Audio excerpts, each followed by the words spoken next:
In this guide, I'm going to show you how to unlock Era Challenges in Star Wars Galaxy of Heroes.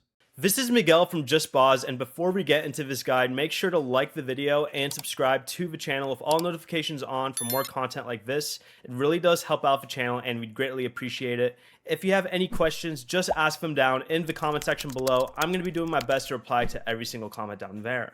Era Challenges become available automatically once you reach player level 20.